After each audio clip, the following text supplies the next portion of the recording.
વિદ્યાર્થીઓ અને વાલીઓ ઓલ ઇન્ડિયા કોટામાં જેમને રજિસ્ટ્રેશન કર્યું હતું અને સીટ એલોટ થઈ હતી, તો ફાઇનલ રિઝલ્ટ ડિક્લેર થઈ ગયું છે અને નોટિસ આવી ગઈ છે કે તમારે લોગિન કરીને એલોટમેન્ટ લેટર ડાઉનલોડ કરવાનો છે અને બધા ઓરિજિનલ ડોક્યુમેન્ટ લઈ જવાના છે અને બધા ઓરિજિનલ ડોક્યુમેન્ટની ઝેરોક્સ ફોટોકોપી જેના પર પોતાની સિગ્નેચરની સાઇન સાથે લઈ જવાની છે અને જે ટાઈમ શેડ્યુલમાં છે, કાઉન્સેલિંગ શેડ્યુલ છે, એ ટાઈમમાં કરવાનું છે. એટલે 14 તારીખથી 18 તારીખ વચ્ચે કરવાનું છે. છેલ્લી તારીખ 18 છે, પણ આપણે 17 એક દિવસ આગળ ચાલીએ તો વધારે સારું. 17 સુધીમાં રિપોર્ટિંગ કરવાની છે. 14થી 17 સુધીમાં ને લાસ્ટમાં લાસ્ટ તમે નહીં પહોંચી શકતા હોય, ઘણી દૂર કોલેજ હોય, તો 18 તારીખે તો તમારે રિપોર્ટિંગ કરવી જ પડશે. જો તમારે એ સીટ કન્ફર્મ કરવી હોય તો તમે રિપોર્ટિંગ નહીં કરશો, આ ઓરિજિનલ ડોક્યુમેન્ટ્સ લઈને તે કોલેજ પર નહીં જશો જ્યાં તમને એડમિશન મળ્યું છે, તો તમારી આ સીટ જતી રહેશે અને સેકન્ડ રાઉન્ડમાં ફરી તમારે ચોઇસ કરવી પડશે. તમને મળે નહીં મળે એની ગેરંટી નહીં, પછી બીજા રાઉન્ડમાં જે રિઝલ્ટ આવે તે. એટલે સીટ નહીં લેવી હોય, છોડી દેવી હોય તો તમારે કંઈ જ નથી કરવાનું.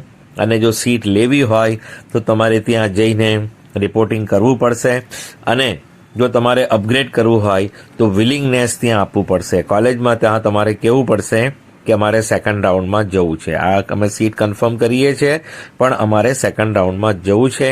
તો વિલિંગનેસનું એક ફોર્મ જેવું કે એ લોકો પાસે હશે તે ભરીને સિગ્નેચર કરીને આપવાનું. અને જો એમસીસીના પોર્ટલ પર પણ ઓપ્શન હોય તો ત્યાં પણ વિલિંગનેસ આપી દેવાનું. ઓકે, સમજી ગયા. આપણા ગુજરાતનું રિઝલ્ટ આજે રાત્રે અથવા કાલે આવી શકે છે, બરાબર. અને આપણી રિપોર્ટિંગ પણ પછી ચાલુ થઈ જશે. તો વેઇટ કરીએ છીએ. અને એક આયુર્વેદ હોમિયોપેથની વેબસાઇટ પર અપડેટ આવી છે, પણ એમાં નવું કંઈ નથી. જે 15% સ્ટુડન્ટની મેરિટ લિસ્ટ છે તે જ ફરી મેરિટ લિસ્ટ મૂકી છે અને નોટ એલિજિબલ રીઝન મૂક્યું છે અને જે આપણી જનરલ મેરિટ લિસ્ટ છે એ જ મૂકી છે. નવું કંઈ નથી, ફક્ત ડેટ આજની છે. પીડબ્લ્યુડી મૂકી દીધું છે, પણ પીડબ્લ્યુડીના એ જ સ્ટુડન્ટ છે જે આપણે એમબીબીએસ બીડીએસમાં છે. એટલે આયુર્વેદ હોમિયોપેથની વેબસાઇટ પર થોડી હલચલ છે, પણ એનું કોઈ નવું કંઈ નથી.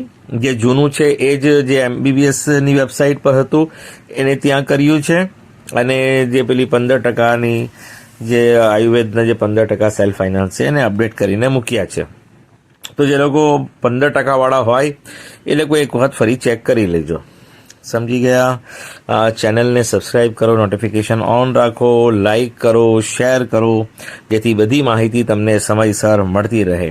આ ચેનલ પર જોતા રહેજો. રિઝલ્ટની માહિતી પણ તમને આ ચેનલ દ્વારા હું આપીશ અને જે પણ એડમિશન કમિટીની વેબસાઇટ પર આવશે એની માહિતી હું સમયસર તમને આપતો રહીશ. Thank you so much for listening, liking, subscribing and sharing.